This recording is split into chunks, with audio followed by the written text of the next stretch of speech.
ओम शांति। 27 अक्टूबर 2025 के ईश्वरीय महावाक्य। पहले सुनते हैं मुरली के मुख्य पॉइंट्स। बाबा ने कहा, अब तुम्हें दैवी गुण धारण करने हैं। रूसना, रोना ये सब आसुरी स्वभाव हैं। मुख से सदैव फूल ही निकले, कांटा नहीं निकलना चाहिए। किसको गुस्सा करना भी कांटा लगाना ही है। तुम्हें तो बिल्कुल शांत, अति मीठा बनना है। दुख सुख, मान अपमान सब सहन करना है। फिर बाबा ने कहा, जरा भी नाजुकपना ना हो। हम फलाने स्थान पर नहीं रह सकते, यह भी नाजुकपना है। बाप जहां भी सर्विस पर जाने के लिए बोले, झट हाजिर होना चाहिए। महारथी उनको ही कहा जाता है। नहीं माना तो मिलिट्री नहीं कहेंगे। वह फिर दिल पर नहीं चढ़ सकते। लास्ट में बाबा ने कहा, मेरे मददगार बनो। अगर गद्दी संभालने लायक कोई को आप समान नहीं बनाया तो वह कोई काम के नहीं। अपनी आंखों को सिविल बनाओ। काम पर जीत पाने की हिम्मत रखनी है। यह बाबा का हुक्म है। अगर नहीं मानेंगे तो एकदम चकनाचूर हो जाएंगे। और अब सुनते हैं महावाक्यों को विस्तार से। मुरली का सार। मुरली का सार, मीठे बच्चे, नाजुकपना भी देह अभिमान है। रूसना, रोना यह सब आसुरी संस्कार तुम बच्चों में नहीं होने चाहिए। दुख सुख, मान अपमान सब सहन करना है। प्रश्न, सर्विस में ढीलापन आने का मुख्य कारण क्या है? उत्तर, जब देह अभिमान के कारण एक दो की खामियां देखने लगते हैं तब सर्विस में ढीलापन आता है। आपस में अनबनी होना भी देह अभिमान है। मैं फलाने के साथ नहीं चल सकता, मैं यहाँ नहीं रह सकता, यह सब नाजुकपना है। यह बोल मुख से निकालना माना कांटे बनना, नाफरमान बरदार बनना। बाबा कहते, बच्चे तुम रूहानी मिलिट्री हो, इसलिए ऑर्डर हुआ तो फौरन हाजिर होना चाहिए। कोई भी बात में आनाकानी मत करो। ओम शांति। रूहानी बाप बैठ रूहानी बच्चों को समझाते हैं। बच्चों को पहले पहले यह शिक्षा मिलती है कि अपने को आत्मा निश्चय करो। देह अभिमान छोड़ देही अभिमानी बनना है। हम आत्मा हैं। देही अभिमानी बने तभी बाप को याद कर सकें। वह है अज्ञान काल, ये है ज्ञान काल। ज्ञान तो एक ही बाप देते हैं जो सर्व की सद्गति करते हैं, और वह है निराकार, अर्थात उनका कोई मनुष्य आकार नहीं है। जिसको मनुष्य का आकार है उनको भगवान नहीं कह सकते। अब आत्माएं तो सब निराकारी ही हैं, परंतु देह अभिमान में आने से अपने को आत्मा भूल गए हैं। अब बाप कहते हैं, तुमको वापिस जाना है, अपने को आत्मा समझो। आत्मा समझ बाप को याद करो, तब जन्म जन्मांतर के पाप भस्म हो। और कोई उपाय नहीं। आत्मा ही पतित, आत्मा ही पावन बनती है। बाप ने समझाया है, पावन आत्माएं हैं सतयुग त्रेता में, पतित आत्मा फिर रावण राज्य में बनती है। सीढ़ी में भी समझाया है, जो पावन थे वह पतित बने हैं।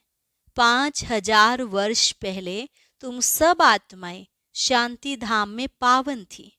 उसको कहा ही जाता है निर्वाण धाम। फिर कलयुग में पतित बनते हैं, तब चिल्लाते हैं, हे पतित पावन आओ। बाबा समझाते हैं, बच्चे मैं जो तुमको ज्ञान दे रहा हूँ पतित से पावन होने का, वह सिर्फ मैं ही देता हूँ, जो फिर प्राय लोप हो जाता है। बाप को ही आकर सुनाना पड़ता है। यहाँ मनुष्यों ने अथाह शास्त्र बनाए हैं। सतयुग में कोई शास्त्र होता ही नहीं। वहाँ भक्ति मार्ग रिंचक भी नहीं। अभी बाप कहते हैं, तुम मेरे द्वारा ही पतित से पावन बन सकते हो। पावन दुनिया जरूर बननी ही है। मैं तो बच्चों को ही आकर राजयोग सिखाता हूँ। दैवी गुण भी धारण करने हैं। रूसना, रोना, यह सब आसुरी स्वभाव है। बाप कहते हैं दुख सुख, मान अपमान सब बच्चों को सहन करना है, नाजुकपना नहीं। मैं फलाने स्थान पर नहीं रह सकती हूँ, यह भी नाजुकपना है। इनका स्वभाव ऐसा है, यह ऐसा है, वैसा है, यह कुछ भी रहना नहीं चाहिए। मुख से सदैव फूल ही निकले, कांटा नहीं निकलना चाहिए। कितने बच्चों के मुख से कांटे बहुत निकलते हैं। किसको गुस्सा करना भी कांटा है। एक दो में बच्चों की अनबनी बहुत होती है। देह अभिमान होने कारण एक दो की खामियां देखते खुद में अनेक प्रकार की खामियां रह जाती हैं। इसलिए फिर सर्विस ढीली पड़ जाती है। बाबा समझाते हैं यह भी ड्रामानुसार होता है, सुधरना भी तो है। मिलिट्री के लोग जब लड़ाई में जाते हैं तो उन्हों का काम ही है दुश्मन से लड़ना। फ्लड्स होती हैं, व कुछ हंगामा हुआ तो भी बहुत मिलिट्री को बुलाते हैं। फिर मिलिट्री के लोग मजदूरों आदि का काम भी करने लग पड़ते हैं। गवर्नमेंट मिलिट्री को ऑर्डर करती है यह मिट्टी सारी भरो, अगर कोई ना आया तो गोली के मुंह में। गवर्नमेंट का ऑर्डर मानना ही पड़े। बाप कहते हैं तुम भी सर्विस के लिए बांधे हुए हो। बाप जहां भी सर्विस पर जाने के लिए बोले झट हाजिर होना चाहिए। नहीं माना तो मिलिट्री नहीं कहेंगे, वह फिर दिल पर नहीं चढ़ते। तुम बाप के मददगार हो सबको पैगाम देने में। अब समझो कहाँ बड़ा म्यूजियम खोलते हैं, कहते हैं 10 माइल दूर है, सर्विस पर तो जाना पड़े ना, खर्चे का ख्याल थोड़े ही करना है। बड़े से बड़ी गवर्नमेंट बेहद के बाप का ऑर्डर मिलता है, जिसका राइट हैंड फिर धर्मराज है। उनकी श्रीमत पर ना चलने से फिर गिर पड़ते हैं। श्रीमत कहती है अपनी आंखों को सिविल बनाओ, काम पर जीत पाने की हिम्मत रखनी चाहिए। बाबा का हुक्म है, अगर हम नहीं मानेंगे तो एकदम चकनाचूर हो जाएंगे। 21 जन्मों की राजाई में रोला पड़ जाएगा। बाप कहते हैं मुझे बच्चों के बिगड़ तो कभी कोई जान न सके। कल्प पहले वाले ही आहिस्ते आहिस्ते निकलते रहेंगे। यह हैं बिल्कुल नई नई बातें। यह है गीता का युग, परंतु शास्त्रों में इस संगम युग का वर्णन नहीं है।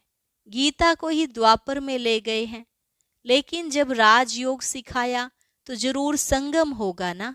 परंतु किसकी भी बुद्धि में यह बातें नहीं हैं। अभी तुम्हें ज्ञान का नशा चढ़ा हुआ है। मनुष्यों को है भक्ति मार्ग का नशा। कहते हैं भगवान भी आ जाए तो भी हम भक्ति नहीं छोड़ेंगे। यह उत्थान और पतन की सीढ़ी बहुत अच्छी है, तो भी मनुष्यों की आंखें नहीं खुलती हैं। माया के नशे में एकदम चकनाचूर है। ज्ञान का नशा बहुत देरी से चढ़ता है। पहले तो दैवी गुण भी चाहिए। बाप का कोई भी ऑर्डर हुआ तो उसमें आनाकानी नहीं करनी है। यह मैं नहीं कर सकता हूँ, इसको कहा जाता है नाफरमान बरदार। श्रीमत मिलती है ऐसा ऐसा करना है तो समझना चाहिए कि शिव बाबा की श्रेष्ठ मत है। वह है ही सदगति दाता। दाता कभी उल्टी मत नहीं देंगे। बाप कहते हैं मैं इनके बहुत जन्मों के अंत में प्रवेश करता हूँ। इनसे भी देखो लक्ष्मी ऊंच चली जाती है। गायन भी है, फीमेल को आगे रखा जाता है। पहले लक्ष्मी फिर नारायण, यथा राजा रानी तथा प्रजा हो जाती है। तुमको भी ऐसा श्रेष्ठ बनना है। इस समय तो सारी दुनिया में रावण राज्य है। सभी कहते हैं राम राज्य चाहिए। अब है संगम। जब इन लक्ष्मी नारायण का राज्य था तो रावण राज्य नहीं था। फिर चेंज कैसे होती है यह कोई नहीं जानते। सभी घोर अंधियारे में है। समझते हैं कलयुग तो अभी छोटा बच्चा है, रेगड़ी पहन रहा है, तो मनुष्य और ही नींद में सोए हुए हैं। यह रूहानी नॉलेज, रूहानी बाप ही रूहों को देते हैं, राजयोग भी सिखलाते हैं। श्री कृष्ण को रूहानी बाप नहीं कहेंगे। वह ऐसे नहीं कहेंगे कि हे रूहानी बच्चों। यह भी लिखना चाहिए, रूहानी नॉलेजफुल बाप स्पिरिचुअल नॉलेज रूहानी बच्चों को देते हैं।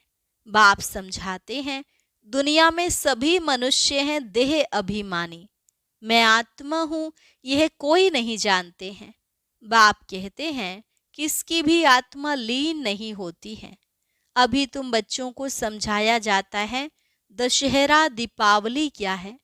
मनुष्य तो जो भी पूजा आदि करते हैं सब ब्लाइंड फेथ की, जिसको गुड्डी पूजा कहा जाता है, पत्थर पूजा कहा जाता है। अभी तुम पारस बुद्धि बनते हो तो पत्थर की पूजा नहीं कर सकते हो।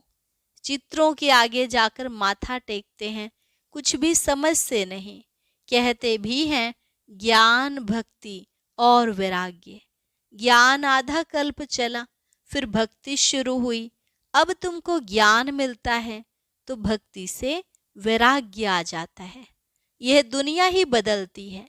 कलयुग में भक्ति है, सतयुग में भक्ति होती नहीं, वहां है ही पूज्य। बाप कहते हैं, बच्चे तुम माथा क्यों टेकते हो? आधा कल्प तुमने माथा भी घिसाया, पैसे भी गंवाए, मिला कुछ नहीं। माया ने एकदम माथा मोड़ लिया है, कंगाल बना दिया है। फिर बाप आकर सबका माथा ठीक कर देते हैं। सभी आहिस्ते आहिस्ते, कुछ यूरोपियन लोग भी समझते हैं। बाबा ने समझाया है, यह भारतवासी तो बिल्कुल तमोगुणी बन गए हैं। वह और धर्म वाले फिर भी पीछे आते हैं तो सुख भी थोड़ा दुख भी थोड़ा मिलता है। भारतवासियों को सुख बहुत तो दुख भी बहुत है। शुरू में ही कितने धनवान एकदम विश्व के मालिक बनते हैं, और धर्म वाले कोई पहले थोड़े ही धनवान होते हैं। पीछे वृद्धि को पाते पाते अभी आकर धनवान हुए हैं। अब फिर सबसे भिखारी भी भारत बना है, अंध श्रद्धालु भी भारत है। यह भी ड्रामा बना हुआ है। बाप कहते हैं, मैंने जिसको हेवन बनाया वह हेल बन गया है। मनुष्य बंदर बुद्धि बन गए हैं, उनको मैं आकर मंदिर लायक बनाता हूँ। विकार बड़े कड़े होते हैं, क्रोध कितना है। तुम्हारे में कोई क्रोध नहीं होना चाहिए। बिल्कुल मीठे शांत अति मीठे बनो। यह भी जानते हो कोर्टों में कोई ही निकलते हैं राजाई पद पाने वाले। बाप कहते हैं, मैं आया हूं तुमको नर से नारायण बनाने। उसमें भी 8 रत्न मुख्य गाए जाते हैं। 8 रत्न और बीच में है बाप। 8 हैं पास विद ऑनर्स, सो भी नंबरवार पुरुषार्थ अनुसार। देह अभिमान को तोड़ने में बड़ी मेहनत लगती है। देह का भान बिल्कुल निकल जाए। कोई कोई पक्के ब्रह्म ज्ञानी जो होते हैं उन्हों का भी ऐसे होता है। बैठे बैठे देह का त्याग कर देते हैं। बैठे बैठे ऐसे शरीर छोड़ते हैं, वायुमंडल एकदम शांत हो जाता है। और अक्सर करके प्रभात के शुद्ध समय पर शरीर छोड़ते हैं। रात को मनुष्य बहुत गंद करते हैं। सुबह को स्नान आदि करके भगवान भगवान कहने लगते हैं, पूजा करते हैं। बाप सब बातें समझाते रहते हैं। प्रदर्शनी आदि में भी पहले पहले तुम अल्फ का परिचय दो। पहले अल्फ और बे। बाप तो एक ही निराकार है। बाप रचयिता ही बैठ रचना के आदि मध्य अंत का ज्ञान समझाते हैं। वही बाप कहते हैं, मामेकम याद करो। देह के संबंध छोड़ अपने को आत्मा समझ मामेकम याद करो। बाप का परिचय तुम देंगे, फिर किसको हिम्मत नहीं रहेगी प्रश्न उत्तर करने की। पहले बाप का निश्चय पक्का हो जाए तब बोलो 84 जन्म ऐसे लिए जाते हैं। चक्र को समझ लिया, बाप को समझ लिया, फिर कोई प्रश्न उठेगा नहीं। बाप का परिचय देने बिगर बाकी तुम टिक टिक करते हो तो उसमें तुम्हारा टाइम वेस्ट बहुत हो जाता है। गले ही घुट जाते हैं। पहली पहली बात अल्फ की उठाओ। तिक तिक करने से समझ थोड़े ही सकते हैं। बिल्कुल सिंपल रीति और धीरे से बैठ समझाना चाहिए। जो देही अभिमानी होंगे वही अच्छा समझा सकेंगे। बड़े बड़े म्यूजियम में अच्छे अच्छे समझाने वालों को मदद देनी पड़े। थोड़े रोज अपना सेंटर छोड़ मदद देने आ जाना है। पिछाड़ी में सेंटर संभालने कोई को बिठा दो। अगर गद्दी संभालने लायक कोई को आप समान नहीं बनाया है तो बाप समझेंगे कोई काम के नहीं, सर्विस नहीं की। बाबा को लिखते हैं सर्विस छोड़ कैसे जाएं। अरे बाबा हुक्म करते हैं फलानी जगह प्रदर्शनी है, सर्विस पर जाओ। अगर गद्दी लायक किसको नहीं बनाया है तो तुम किस काम के। बाबा ने हुक्म दिया, झट भागना चाहिए। महारथी ब्राह्मणी उनको कहा जाता है, बाकी तो सब हैं घोड़े सवार प्यादे। सबको सर्विस में मदद देनी है। इतने वर्ष में तुमने किसको आप समान नहीं बनाया है तो क्या करते थे।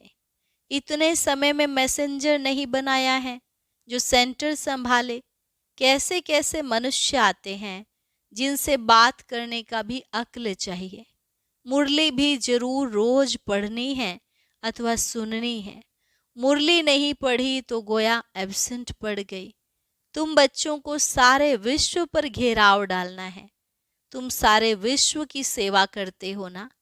पतित दुनिया को पावन बनाना, यह घेराव डालना है। सभी को मुक्ति जीवन मुक्ति धाम का रास्ता बताना है, दुख से छुड़ाना है। अच्छा, मीठे मीठे सिकिलधे बच्चों प्रति माता पिता बाप दादा का याद प्यार और गुड मॉर्निंग। रूहानी बाप की रूहानी बच्चों को नमस्ते। रूहानी बच्चों की रूहानी बाप दादा को नमस्ते नमस्ते, गुड मॉर्निंग। शुक्रिया बाबा, शुक्रिया। धारणा के लिए मुख्य सार। बहुत मीठे शांत अति मीठे स्वभाव का बनना है। कभी भी क्रोध नहीं करना है। अपनी आँखों को बहुत बहुत सिविल बनाना है। बाबा जो हुक्म करे उसे फौरन मानना है। सारे विश्व को पतित से पावन बनाने की सेवा करनी है, अर्थात घेराव डालना है। वरदान। बाप की याद द्वारा असंतोष की परिस्थितियों में सदा सुख व संतोष की अनुभूति करने वाले महावीर भव। बाप की याद द्वारा असंतोष की परिस्थितियों में सदा सुख व संतोष की अनुभूति करने वाले महावीर भव। सदा बाप की याद में रहने वाले हर परिस्थिति में सदा संतुष्ट रहते हैं, क्योंकि नॉलेज की शक्ति के आधार पर पहाड़ माफिक परिस्थिति भी राई अनुभव होती है। राई अर्थात कुछ नहीं। चाहे परिस्थिति असंतोष की हो, दुख की घटना हो, लेकिन दुख की परिस्थिति में भी सुख की स्थिति रहे तब कहेंगे महावीर। कुछ भी हो जाए, नथिंग न्यू के साथ साथ बाप की स्मृति से सदा एक रस स्थिति रह सकती है। फिर दुख अशांति की लहर भी नहीं आएगी। स्लोगन। अपना दैवी स्वरूप सदा स्मृति में रहे तो कोई की भी व्यर्थ नजर नहीं जा सकती। अपना दैवी स्वरूप सदा स्मृति में रहे तो कोई की भी व्यर्थ नजर नहीं जा सकती। अव्यक्त इशारा। स्वयं और सर्व के प्रति मनसा द्वारा योग की शक्तियों का प्रयोग करो। जैसे साइंस की शक्ति का प्रयोग लाइट के आधार पर होता है। अगर कंप्यूटर भी चलता है तो कंप्यूटर माइट है, लेकिन आधार लाइट है। ऐसे आपके साइलेंस की शक्ति का भी आधार लाइट है। जब वह प्रकृति की लाइट अनेक प्रकार के प्रयोग प्रैक्टिकल में करके दिखाती है तो आपकी अविनाशी परमात्म लाइट, आत्मिक लाइट और साथ साथ प्रैक्टिकल स्थिति लाइट, तो इससे क्या नहीं प्रयोग हो सकता। अच्छा, और अभी सुनते हैं आज का अव्यक्त ज्ञान मोती।